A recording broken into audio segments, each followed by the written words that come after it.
Resumen capítulo 82 del libro El Libertador. Mujer, ¿por qué lloras? El primer día de la semana, muy temprano, las mujeres que habían estado al lado de la cruz se dirigieron a la tumba para ungir el cuerpo del Salvador.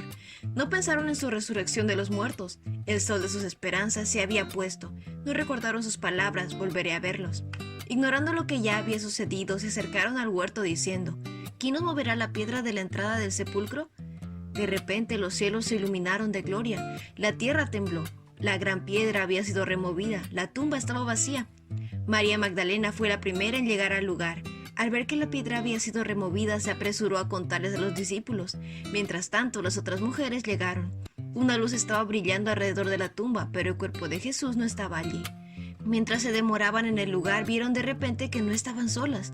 Un joven vestido de ropas resplandecientes estaba sentado al lado de la tumba. Era el ángel que había corrido la piedra.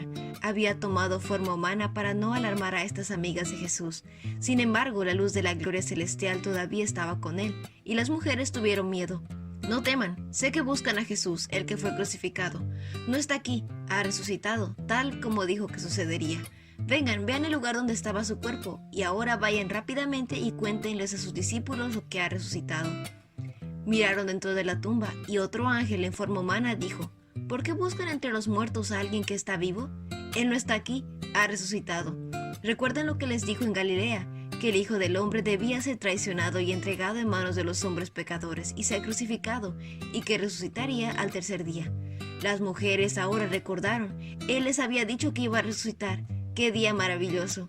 Las mujeres se fueron todas a prisa, estaban asustadas, pero a la vez llenas de gran alegría. Y se apresuraron para dar el mensaje del ángel a los discípulos. María no había oído las buenas nuevas. Fue hacia donde estaba Pedro y Juan con el triste mensaje. Sacaron de la tumba el cuerpo del Señor y no sabemos dónde lo pusieron.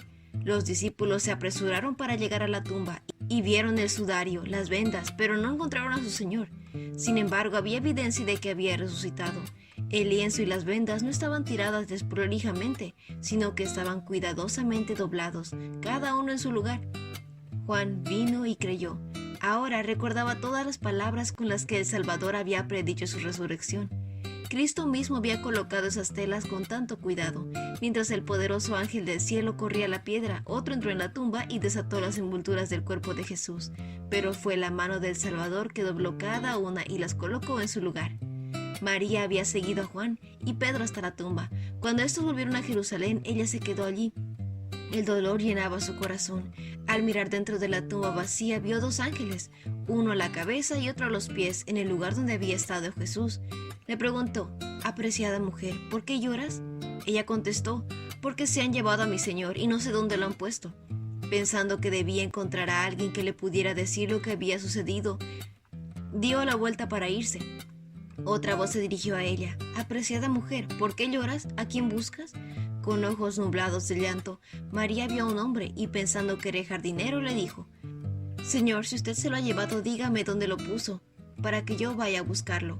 Si la tumba de este hombre rico era considerada demasiado noble para Jesús, ella misma podría darle un lugar. Había un sepulcro que la voz misma de Cristo había dejado desocupado, el sepulcro donde habían colocado a Lázaro. Pero ahora Jesús le dijo en tono familiar, María, dándose la vuelta, vio de frente a ella a Cristo vivo. Lanzándose hacia él como para abrazar sus pies, dijo, Raboní, que en hebreo significa maestro. Pero Cristo alzó su mano y dijo, no te aferres a mí, porque todavía no he subido a mi Padre. Pero ve a buscar a mis hermanos y diles, voy a subir a mi Padre y al Padre de ustedes, a mi Dios y al Dios de ustedes. María se puso en camino con el gozoso mensaje. Jesús rechazó el homenaje de su pueblo hasta que hubiese ascendido a las cortes celestiales y oído a Dios mismo asegurarle que su expiación por nuestros pecados había sido suficiente, que por medio de su sangre todos podríamos tener vida eterna. El Padre certificó el pacto hecho con Cristo, que recibiría a los hombres y mujeres arrepentidos y obedientes, y los amaría así como los ama su Hijo. Cuando el Salvador estaba en la presencia de Dios recibiendo dones para su iglesia, los discípulos hacían duelo y lloraban. Su desconfianza al oír el testimonio de las mujeres muestra cuánto habían perdido la fe. No podían creer las noticias, pensaban que era demasiado bueno para ser verdad. Los ángeles habían dicho a las mujeres, vayan y cuéntenles a los discípulos, incluido Pedro, que Jesús ve delante de ustedes a Galilea. Allí lo verán, tal como les dijo antes de morir. El mensaje de estos ángeles a los discípulos debería haberlos convencido de que era verdad. Palabras como estas podrían venir solamente de los mensajeros del Señor resucitado. Desde la muerte de Cristo, Pedro había quedado postrado por el remordimiento. La forma vergonzosa de que negó a Jesús estaba siempre presente en su mente. De todos los discípulos, él fue quien había sufrido más amargamente. El mensaje de los ángeles le dio seguridad de que su arrepentimiento había sido aceptado. Lo habían mencionado por nombre. Cuando María Magdalena les dijo a los discípulos lo que había visto, se repitió el llamado de ir a encontrarlo a Galilea, y les envió el mensaje una tercera vez. Después de que Jesús ascendió al Padre, apareció a otras mujeres y les dijo: «Digan a mis hermanos que vayan a Galilea y allí me verán». La primera obra de Cristo luego de su resurrección fue convencer a sus discípulos de que su amor y cuidado tierno por ellos no había disminuido. Pero aún así los discípulos no podían deshacerse de su duda y perplejidad. Aun cuando las mujeres habían dicho que habían visto al Señor, los discípulos pensaron que era pura ilusión. Parecía que una dificultad se sumaba a la otra. Habían visto a su maestro morir, se habían visto privados de su cuerpo y estaban acusados de haberlo robado con el propósito de engañar a la gente. Tenían poca esperanza de corregir estos falsos rumores que cada vez se hacían más populares. Temían el odio de los sacerdotes y el enojo del pueblo. Anhelaban la presencia de Jesús. Solos y con el corazón herido se reunieron en el aposento alto. Cerraron las puertas y las atrancaron, porque sabían que en cualquier momento el destino de su amado maestro podría llegar a ser el suyo.